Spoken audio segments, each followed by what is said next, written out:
Always great catching up with my next guest. Randa Markos is going to be back in action at UFC 260 on March 27th. Randa, how are you this afternoon? Hey, I'm good, thanks. How are you? Doing well, but not as good as you, though. I know you've been down in Texas for the last little bit doing some training. I wanted to start first with, how did you decide on going to Texas, of all places, to do some training? Was there like a connection there, or what brought you over there? A few fights ago, I bumped into one of the coaches here, and we just became pretty good friends, and he would message me here and there, and then I've had a pretty rough year, and I'm just trying to figure out like how to get back on the winning column. Not having any training, with the coronavirus and everything, not having any partners and stuff. So I just, I couldn't keep doing the same thing and expect a different result. So I was just, having a conversation with him on Instagram, and he mentioned, hey, why don't you just come check it out here? So it's like, you know what, I got nothing to lose, and I just, took a chance on it and came out here. Good for you. I mean, I think it's great. Good, lots of options over there. I saw some of the people you've been training with, and we'll get into that in a second. So how long have you actually been down there now? Because we're in February. It seemed like you went after the holidays, if I'm not mistaken.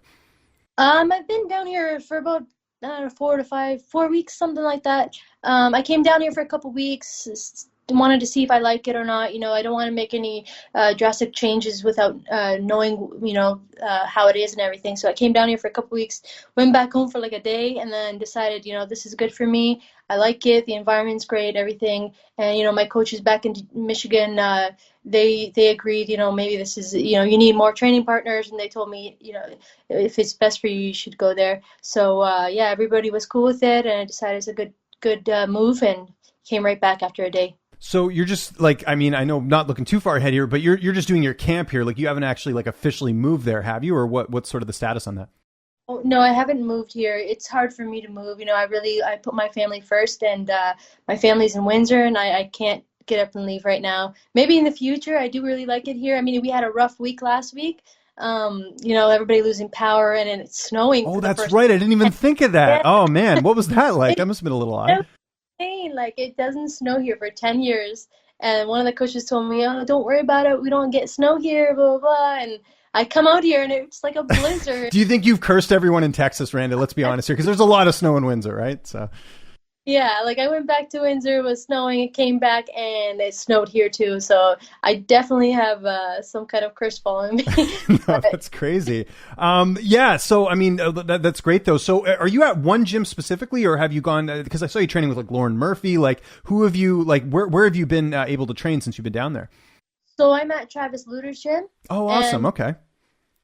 Here with him and everything, but we also traveled a lot. So we've been going to Lauren Murphy's gym and other gyms. Like they don't like to just stay at one place. They like to move around. If there's good partners here, we're gonna go check them out, train with them, go over here. So that I really like that about being here. Not just like, okay, this is our thing and this is what we're gonna do. They're open to seeing what's around us and getting better, basically, no matter what it takes. Yeah, no, that's fantastic. And just sort of last thing on the traveling stuff, like, was there any difficulty getting down there because of, travel restrictions in Canada and all that stuff? Because I know like I haven't been to the US since 2019, and I live like 5 minutes from the border. It's crazy. Yeah, no, I have a work visa with the UFC, so as long as you have a work visa, we're allowed to cross the border. So I'm like blessed to be able to do that, and I'm really happy about it, and I'm taking advantage of it. So, it's really tough right now going across back and forth, and I was just so sick of dealing with it, so might as well just move away and kind of like deal with the training and focus on fighting, and that's it. Yeah, have you heard some of the horror stories back home? Like, back in Ontario, like I was talking to Aaron Jeffrey, who's fighting for CFFC. Like, he's had like training sessions where like the cops have come in and stuff. Like, it's nuts over there on the lockdown. I'm sure that played a role too, because even in British Columbia, where I live, it's not as bad as it is in Ontario. They've really got it locked down there. Yeah, like constantly people messaging me, you shouldn't be outside walking your dog. You should be on lockdown. Or, like, oh my God, like I got a job to do, and like, the government's not going to pay me to sit home. I gotta make my money somehow. And, we're taking precautions and everything, like, but, I'm also not hanging out with other people. I just go home, stay home, and go train. So yeah, I'm glad to know that right now.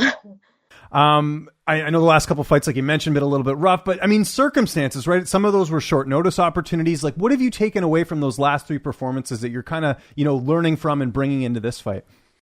A lot, like last year was really shitty year with the coronavirus and everything. So I can't really say like my gym is awesome and I can't blame it on my like it was the training, like I mean like no training partners. There's no training partners with the coronavirus and everything. Nobody wants to show up. No one wants to risk their life, and I totally understand that, but I had to suffer for it, and I'm not going to turn down a fight. They offered me Mackenzie Dern. I couldn't cross the border for the entire. I remember that. I was like, wow, like yeah. Who are you training with basically? Because like you can't even go to Michigan where you used to going. Sorry to interrupt you, by the way, but yeah. Literally trained myself and up until 2 weeks before the fight. So I had a week. I put together some girls, sparred with them. The next week I was off to Vegas. Then right after that I get another fight, 2 weeks notice, So it's like did I perform to the best of my ability? Absolutely not. I don't believe I did. But what I take from that is I'm fucking tough. I'm not going to turn down a fight. I'm going to do whatever I can. And to be able to perform that way with getting basically no training, I feel like having a full camp now and everything, like I feel really confident now. So we'll see how it is. Were you surprised to get another fight only because, 3 losses in a row? Sometimes you never know with the UFC, but I mean, you're always putting on good fights. So I'm sure that's part of the reason why you're back and that you bailed out the UFC in the short notice spots too, right? Yeah, I was definitely worried. I didn't know where I stood, like, do I move on with my life? Do I, I never have that quit in me. I know what I'm capable of, and to not be able to show it last year, it really, really bothered me. And so it's like, if I don't get another fight, I'll definitely be hating myself for the rest of my life. So I'm really, really blessed, and I'm really, really happy that the UFC gave me another chance. And yeah, I'm always there. They know I never take it out. I never turn down a fight. I'll always fight to the best of my ability, no matter what's going on. So I'm glad they took that into consideration, and I'm not letting you guys down. You got a really interesting opponent here in Luana. She's got an 8-1 record. What do you know about her? How do you feel like you match up against her here? Yeah, she's a pretty tough opponent. Her last fight you didn't get to see much of her. She got a quick win over there, and she's very aggressive, very long fighter. She likes her judo throws. That's about all I know. She's new to the UFC. She was on the Contender, but she fought a Contender opponent, so this is a different league. So we'll see how she can handle it. And you got like double the fights she does. Like, how much do you feel like that experience will play into this? Because you've fought like almost. It seems like you fought every strawweight there is, like in the division. Because you've been a mainstay in the UFC for a while. Yeah. I've been around for a long time. I fought everybody. It's just being confident in myself is the biggest thing with me. Like the coaches here even told me, like, you got the skill, you got the technique. It's like it's in your head, and I know it is. And for me, it's like the tougher the training, the better I am. And I think she's going to be surprised to see, if she's looking at me toward what she saw last year, she's going to be really surprised. So it's going to be a tough fight, definitely a tough fight. She's a tough opponent, but I think this is a different league and this is a different level. And we'll see if she can handle it or not, because I'm not just another Contender person, I'm a UFC fighter, and I'm been here for a long time. No, I completely agree. So you talked a little bit about training. Is there anyone you're training with a little bit more as far as like training partners since you've sort of been in Texas and doing this new camp? It's pretty cool. I get to train with Kevin Holland and go through his training sessions and everything, and his coaches. So it's really cool to be here, and he's amazing. I mean, if you guys haven't been following him, he's amazing and up and cover. He's going to be fighting for that title real soon. So it's great to be alongside with him and his training and his coaches. So yeah, always training with him. A lot of girls are coming out.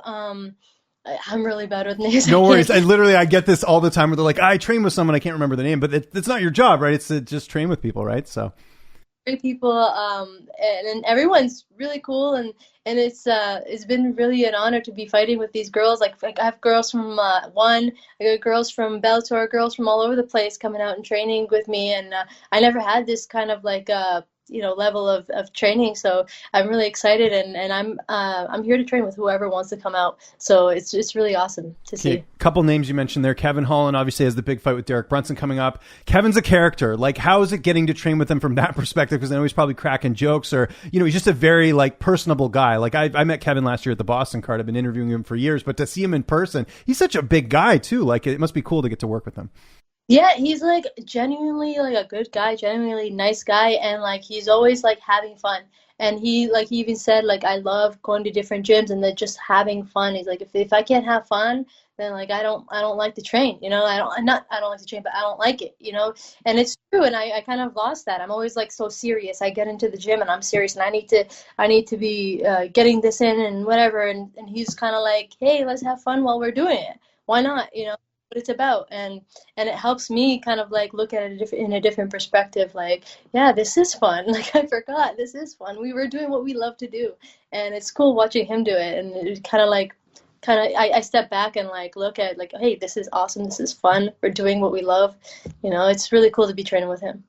And the other name you mentioned there, Lauren Murphy, which I think is interesting because Lauren's had, some bumpy roads in her career. I know there was one point when she lost a couple fights. Since going down to flyweight, though, she's looked amazing. I think she still deserved the next shot at Valentina, but that's just me. I'm a merit guy. But what have you learned from her? Because I'm sure she's been in a similar position where she's lost a few and didn't really know what the future looked like.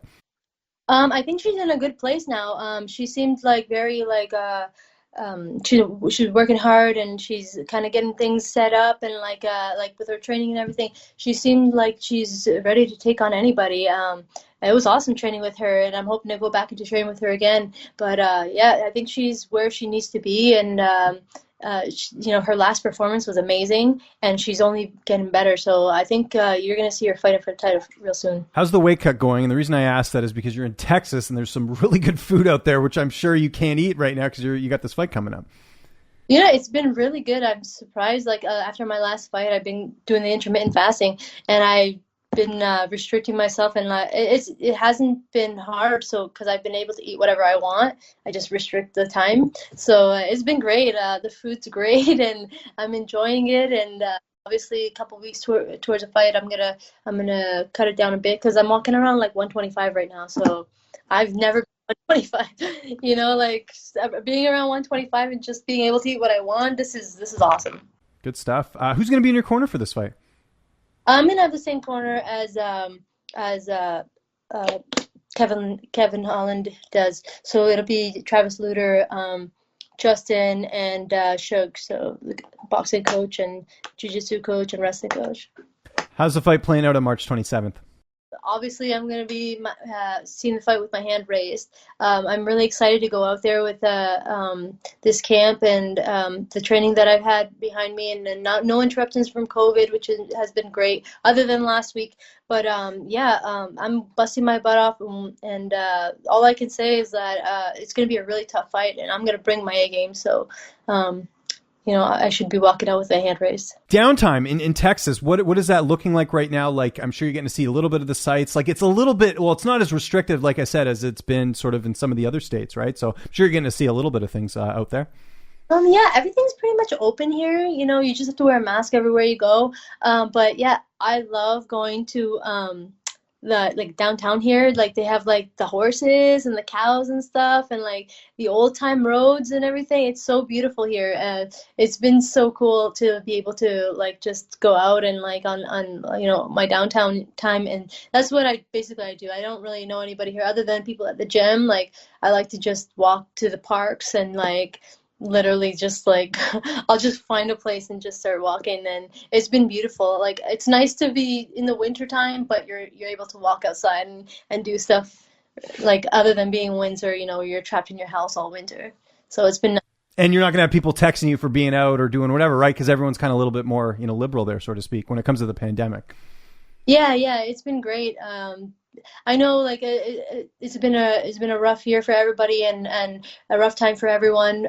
It's different to see how other places handle it. Whereas like here in Texas, everyone's kind of like yeah, there's a pandemic, but we still gotta move on with our lives and live our lives. And it's a lot of people that I've met that have had the coronavirus, and it's really crazy to see. It's like, hey, I had the coronavirus last week. Hey, I had the coronavirus 2 weeks ago. Whoa, what the hell? Like. So you're staying at an Airbnb, I would assume, or where are you staying right now? I'm actually staying at an extended stay, which I'm glad I did because all the electricity went out last week and the heat went out, water went out, and here everything was fine. So we didn't get affected here, but everybody else did. So I'm really glad I didn't stay at an Airbnb. Yeah. Oh, no, that certainly worked out. And you see yourself coming back here and doing your camps here going forward? It seems like it's been a good fit so far. We'll see how it goes. I'm not like committing 100% to anything, but I really do like how everything is here, and my coaches in Canada have been really supportive, and they were behind me coming out here too. So I really like it here. If everything works well and goes well, and me and the coaches are cool, like I would definitely come back here and do my camps. Okay, last question, because I got to get a female opinion on this. So, have you been following this whole thing with Julian Marquez and Miley Cyrus? Did you see this a couple weeks ago, where he kind of asked her to be his Valentine, and then she like tweeted him back? Do you know what I'm talking about? I do know what you're talking about, but I didn't know that she tweeted him back. Oh, okay. Because I was going to ask you, because he got a lot of flack, because basically she said, "I'll be your Valentine if you shave in MC on your chest." And Julian, rather than doing it, he went back to her and said, "Okay, I'll do that, but then you got to get a Helena tattoo or whatever is one of those like, those like painted on tattoos with his nickname on it." And everyone said he fumbled the ball, but I wanted to get a female opinion on this. Did he play his cards right, or did he screw it up?